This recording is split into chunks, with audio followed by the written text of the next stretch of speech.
નમસ્કાર દર્શક મિત્રો, હોટલાઇન ન્યૂઝમાં આપનું સ્વાગત છે।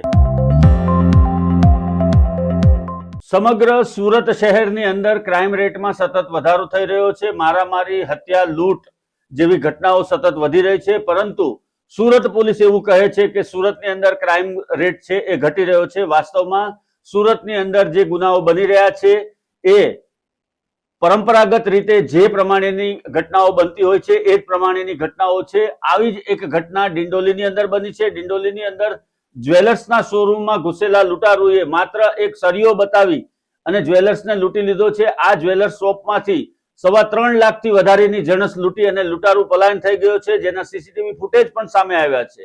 સમગ્ર ઘટનાની જો વાત કરવામાં આવે તો સુરત શહેરના ડિંડોલી વિસ્તારમાં આવેલા મહાલક્ષ્મી જ્વેલર્સ નામની દુકાન કે જે મૂળ રાજસ્થાનના રાજસમંદ જિલ્લાના વતની અને હાલ ડિંડોલીમાં રહેતા હરિસિંહ માનસિંહ કિતાવત નામના જે જ્વેલર્સ છે એ ચલાવે છે। ગઈકાલે બપોરે આશરે 1:45 વાગ્યાની આસપાસ એક 30 થી 35 વર્ષની વયનો અજાણ્યો યુવાન ગ્રાહકના સ્વાંગમાં દુકાનમાં આવ્યો હતો અને આ ઈસમે કાળા રંગના કપડા પહેર્યા હતા તેમજ પોતાની ઓળખ છુપાવવા માટે મોઢા ઉપર બુકાની બાંધી રાખી હતી।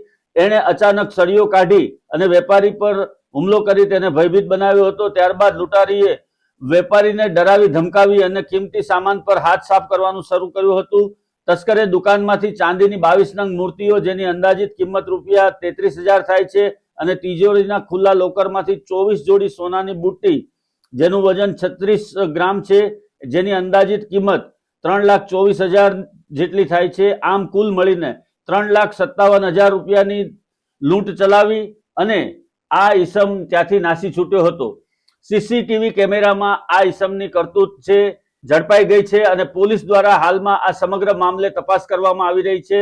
ખાસ કરીને ધોળા દિવસે જ્વેલર્સની શોપની અંદર જે લૂંટ થઈ છે એને પગલે પોલીસ પણ દોડતી થઈ છે અને ક્રાઇમ બ્રાન્ચ સહિતની જે અલગ અલગ બ્રાન્ચ છે એ તમામે હાલમાં તપાસ હાથ ધરી છે।